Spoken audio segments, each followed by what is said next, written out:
आज बलि ऐसा सदाचारी ब्राह्मण, वेद पाठी ब्राह्मण, संध्या वंदन करने वाला ब्राह्मण, शिखासूत्र धारण करने वाला ब्राह्मण यदि अपने घर आवे तो उसके चरण धोना चाहिए। यत् फलम कपिला दाने कार्तिक्याम ज्येष्ठ पुष्करे तत्फलम पांडव श्रेष्ठ विप्राणाम पाद से चने। कार्तिक के महीने में पुष्कर तीर्थ में जो कपिला गाय दान करने का फल होता है, वो फल एक सदाचारी ब्राह्मण के चरण धोने का है।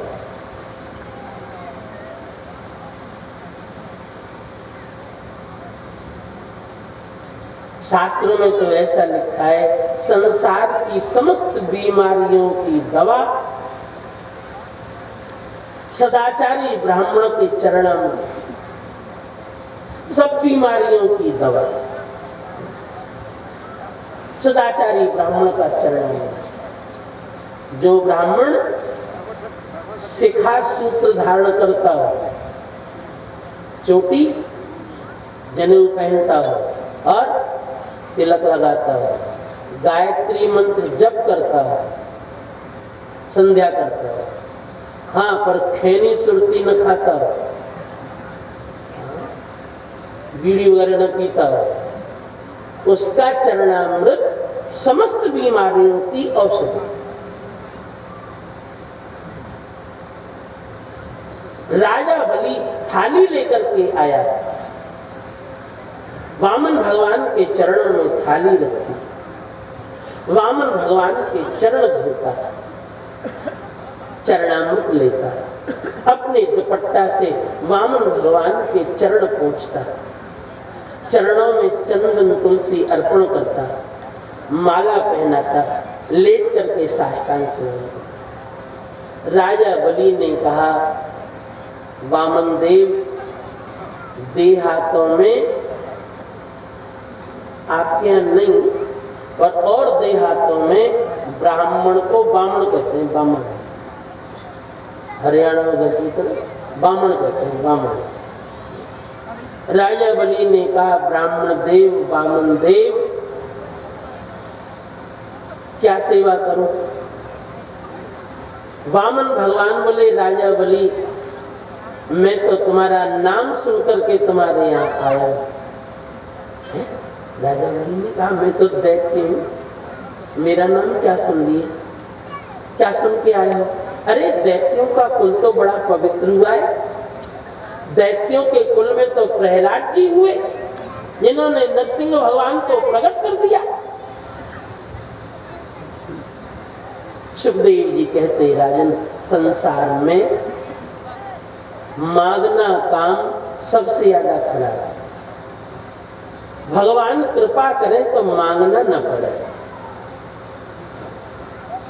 मांगने में दो दोष हैं। क्या, कौन कौन से दोष? सबसे पहले तो मांगने वाले को छोटा बनना पड़ता है। आज भगवान नारायण भी वामन बने, छोटे बने, मांगना है कुछ। दूसरा दोष, मांगने वाले को दूसरे की झूठी प्रशंसा करनी पड़ती है।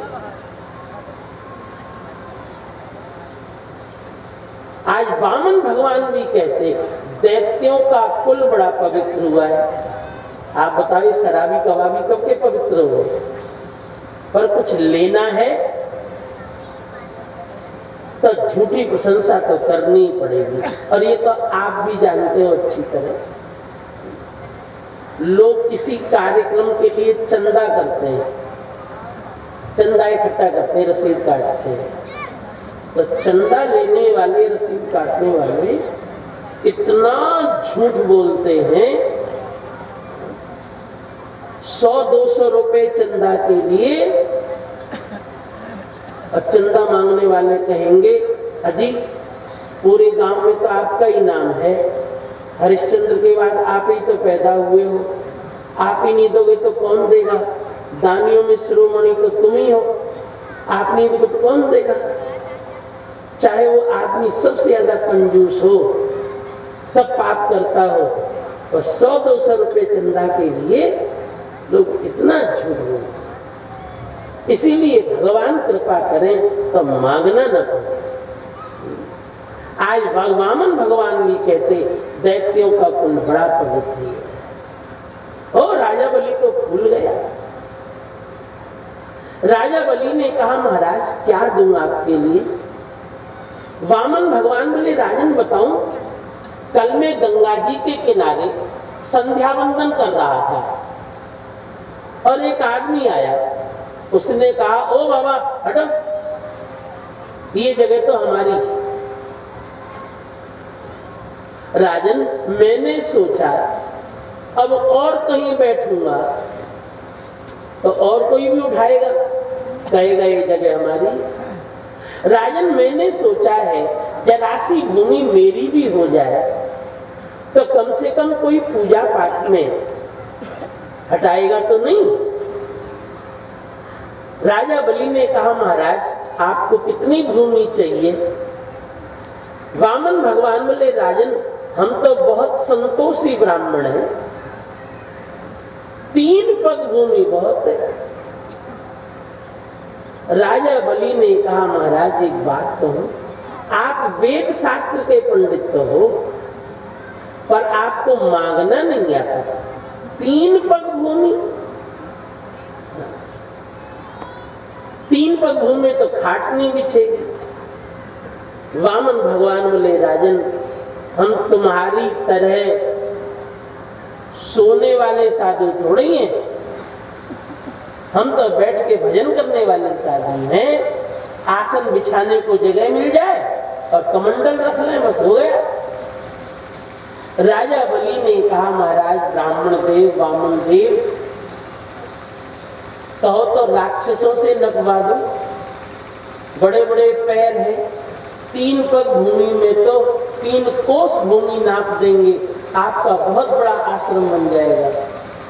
वामन भगवान बोले राजन तुम ज्यादा चतुर मत बनो, देना हो तो मेरे ही पैर से दो, नहीं तो जाता हूं और कहीं मांग लूंगा।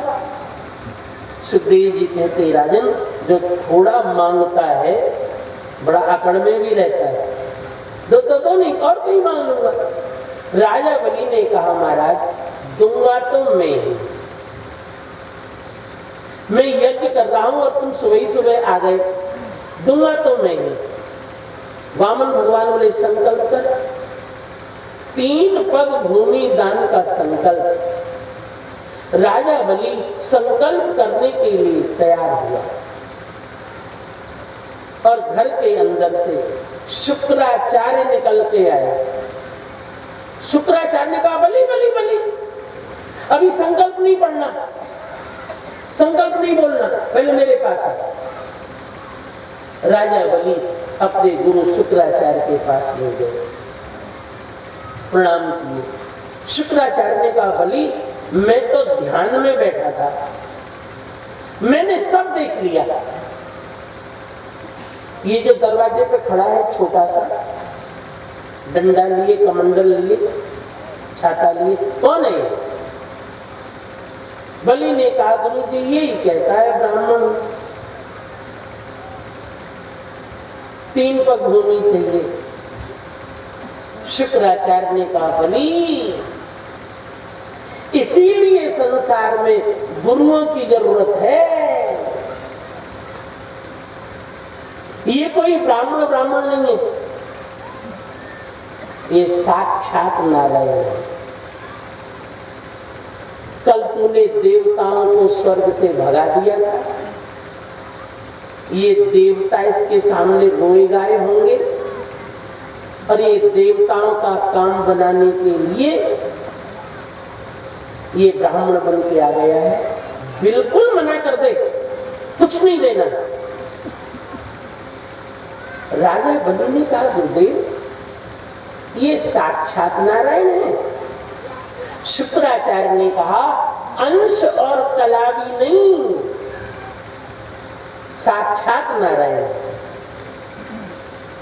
राजा बलि ने शुक्राचार्य के चरण पकड़े। राजा बलि ने कहा, गुरुदेव,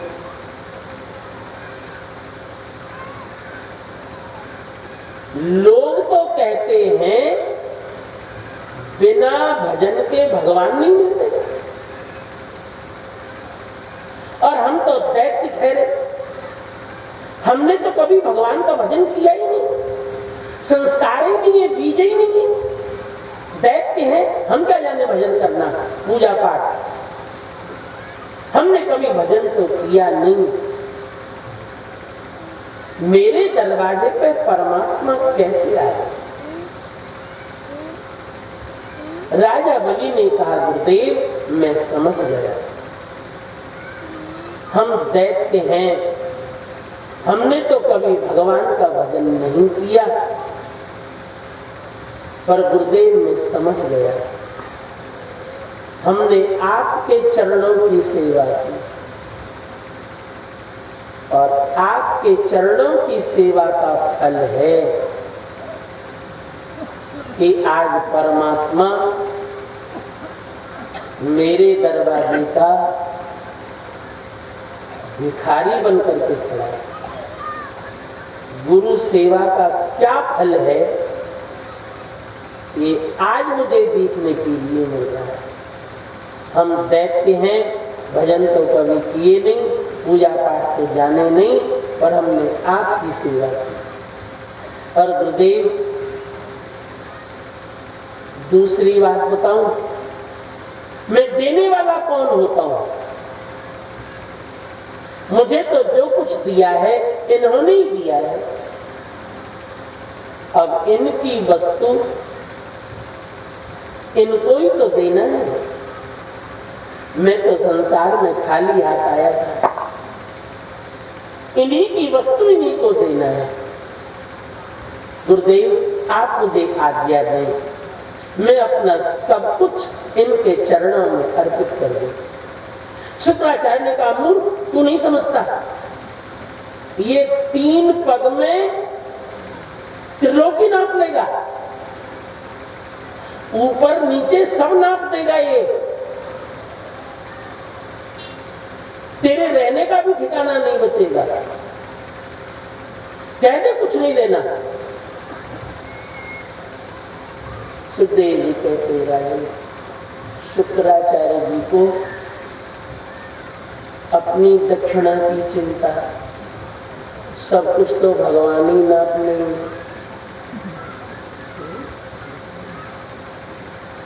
साल भर में जो गुरु पूर्णिमा पे 11 रुपया चढ़ाता है और 1 दर्जन केला, मेरा तो वो भी गया गांठ का। सब कुछ भगवान ही नाप लेंगे। लोभी गुरु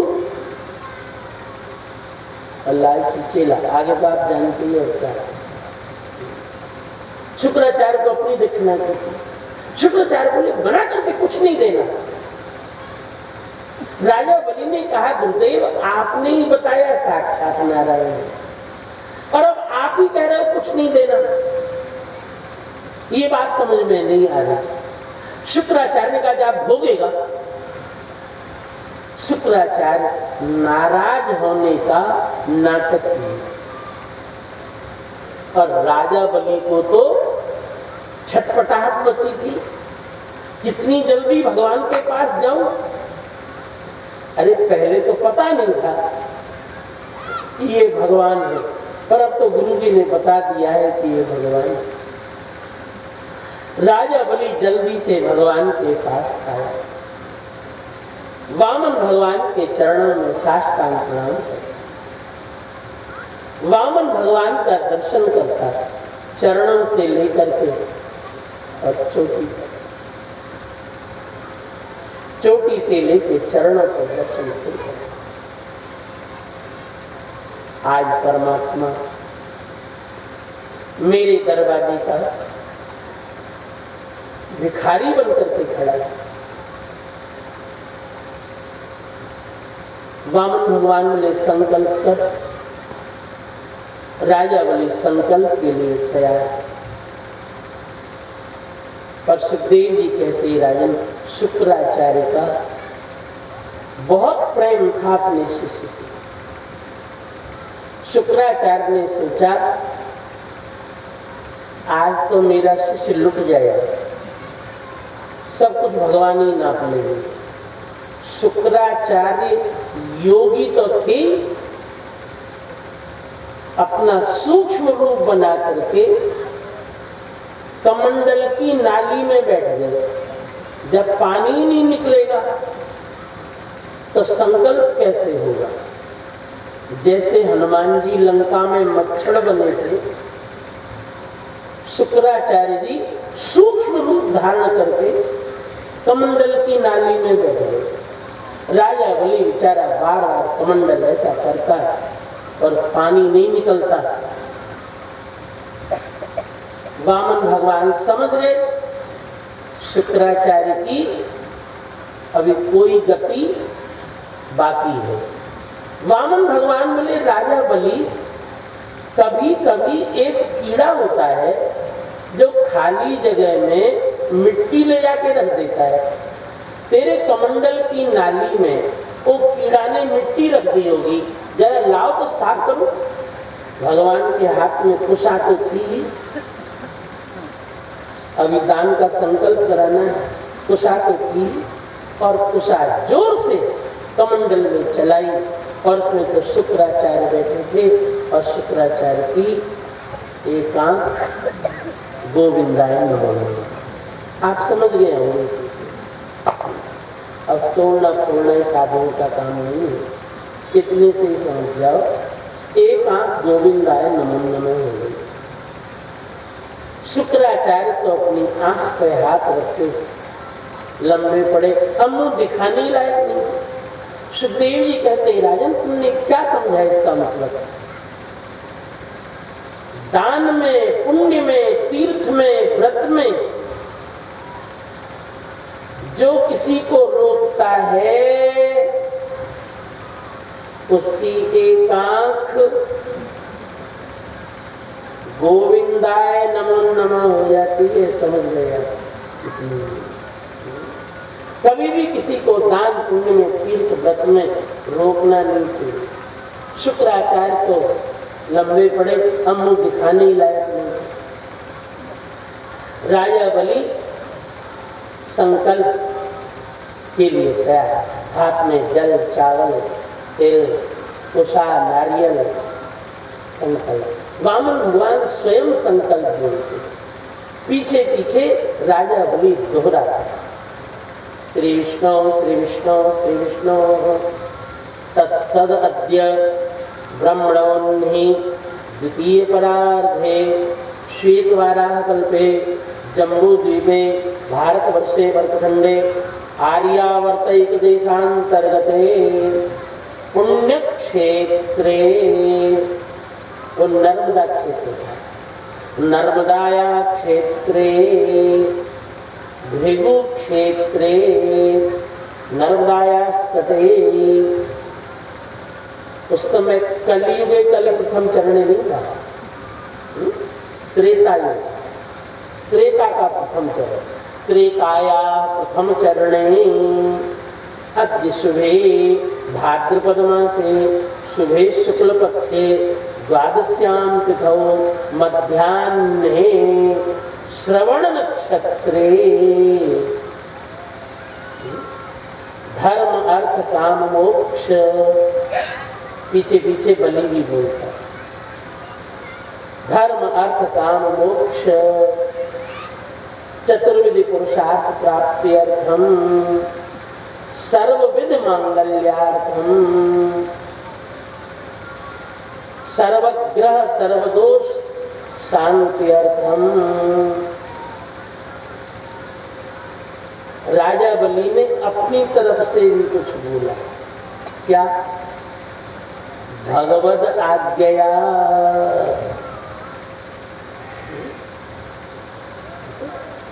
दैत्य हो, दैत्य है, पर सुखदेव जी चर्चा कर रहे हैं तो साधारण थोड़ी होगा। बलि ने अपनी तरफ से भी बोला, भले दैत्य हो तो क्या। भगवद आज्ञया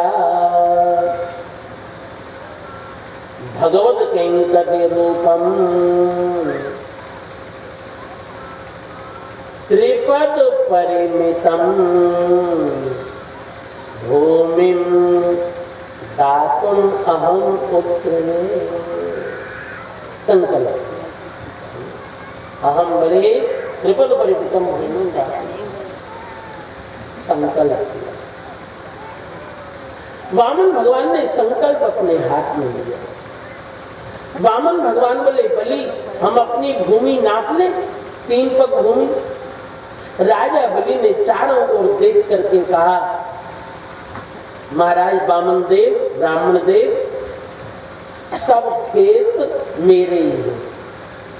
आपको जो खेत पसंद हो उसमें से 3 पग भूमि नाप लो। वामन भगवान ने चारों ओर देखा और देख करके बोले बलि मुझे तो तुम्हारे सब खेत पसंद है। बलि ने कहा आपको जहां से अच्छा लगे नाप ले। नाप ले? बलि ने कहा नाप ले।